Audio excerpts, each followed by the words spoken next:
I'm going to be talking to Jonathan Arnold from the Canadian Centre for Climate Choices about a new study they published called Sink or Swim, and it's about the impact of the energy transition on the Canadian economy, where opportunities are, where risks are, that sort of thing. So welcome to the interview, Jonathan. Thanks, good to be here. Well, look, why don't we start with a brief overview of the study, if you don't mind. Sure. So the report that we released last week on October 21st, it considers the implications of the global low carbon transition for Canada. And as the title suggests, sink or swim, the stakes are really high in Canada regarding the low carbon transition, and that this is really a sink or swim moment for the country. Canadian governments and businesses can either embrace the changes that are happening and accelerating at a global level and transform the economy, or we can watch our competitive position in the world fall. And to that end, in the report, we make several recommendations to Canadian governments to help smooth the transition for Canada and help protect that long-term competitiveness and prosperity. Now, it seems to me the two sectors that would be the most affected by the transition off the top of my head would be oil and gas, which is the biggest export sector. I think it was around $100 billion back in 2019. And then you have automobiles, which uses oil as its fuel. So they were about 64 billion again. So they're 1 and 2 in the export, and those would be, they're going to be disrupted by the switch to electricity, are they not?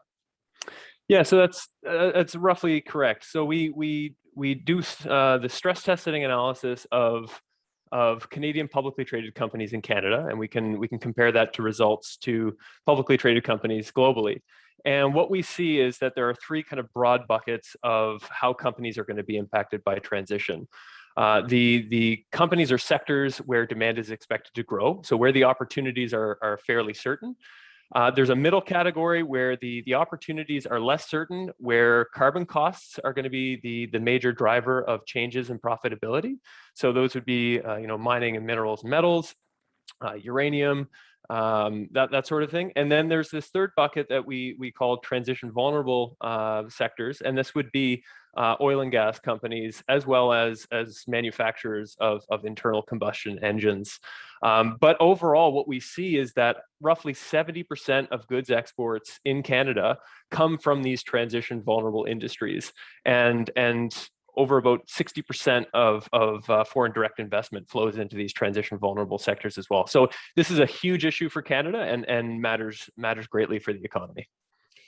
Now, I think it's fair to say that since the Trudeau Liberals were first elected in 2015, that they've enacted a fairly robust a suite of climate policies, some energy policy. And, I think lots of experts say that it's enough to get us Canada to net zero by 2050. What have they done well, but also where are there big gaps that you would recommend the federal government step in? So yes, I think that there are several areas where we are seeing some effective policies being put in place, things like carbon pricing, flexible regulations, and even some movement on procurement as well. However, what we are flagging in the report is that as it stands right now, as companies, as they were as of December of last year, many companies and a large chunk of the Canadian economy is not yet ready for this transition. And what we're seeing is a large part of this comes down to uncertainty and a mismatch between what firms are kind of currently doing in terms of their day-to-day operations and what their expectations are about the future. And what we're seeing in our analysis is that even though that there are these trends, these global trends that are largely outside of the control of the country, Canada can do a lot more to shore up certainty within its own borders so that companies and firms have the certainty they need to make the investments required to transform Canada's economy. And right now, we just don't have that certainty, even with the policies in place. So we do flag several areas in the report, in the recommendations on where governments might improve there.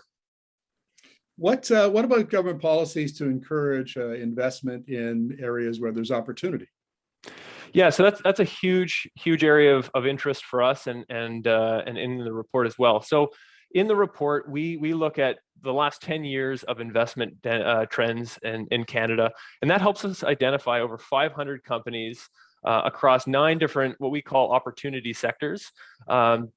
Things like CCUS and hydrogen and even ag tech and mining tech, where there's significant opportunity, where we're not quite seeing the investment necessary to take these firms to the next level, to help scale them up and commercialize. So I think one of the big areas that we suggest in the recommendations is rebalancing public investments to really help mobilize private capital in those opportunity sectors, but as well as help these transition vulnerable sectors transition, so that you kind of get at it from both sides. Now, one of the things I've heard talking to financial analysts and folks in the financial community, so a lot of money chasing investments. I mean, companies or investors are looking for, smart startups that, that have, promising technology, that sort of thing.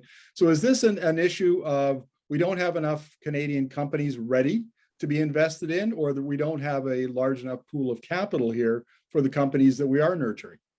I think it's more about the latter.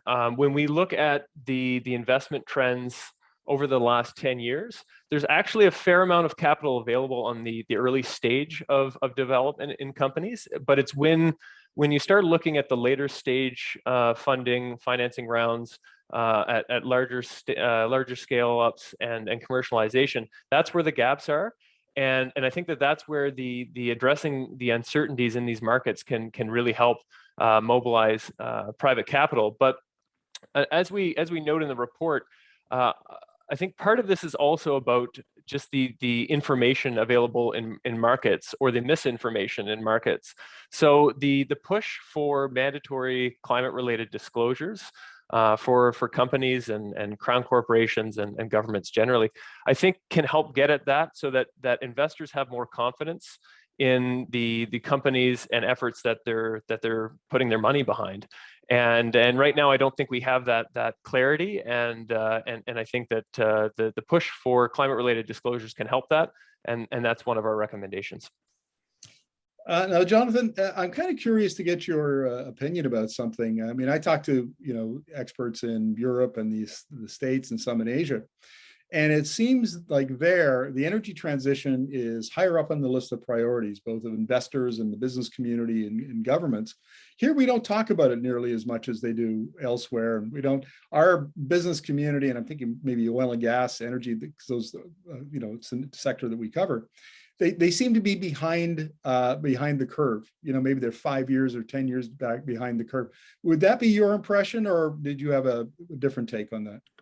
I think, yeah, I think that's broadly right. I think that there has been more of an emphasis on moving too quickly as being the major risk for Canada, but I think it's actually the inverse of that. I think there's a greater risk of moving too slowly, and I think that this is a message that we're starting to see, and frankly that we hope to see more of, and is something that this report was really about, was the dangers of moving too slowly, given how high the stakes are.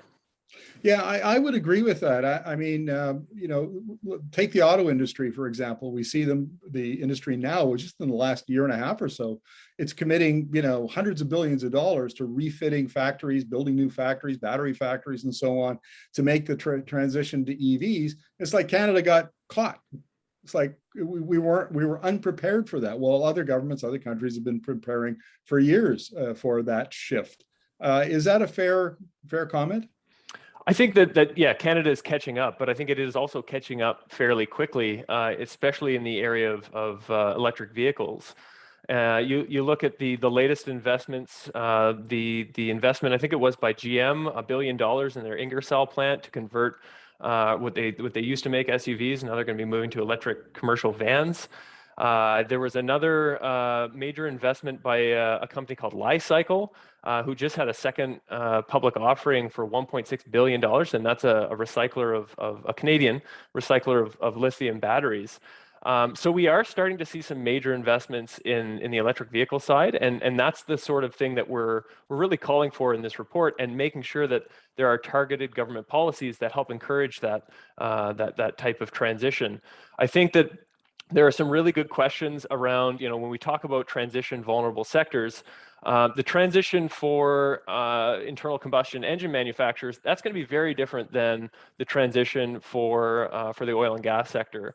And there we see that there's more of a strategic move to transform these companies into different business lines, into things like CCUS and hydrogen, to help smooth the transition for these areas as well. Because I mean, realistically, there are hundreds of thousands of workers in the oil and gas sector, and transforming these companies is going to be incredibly important, especially in provinces like Alberta, Saskatchewan, and Newfoundland and Labrador.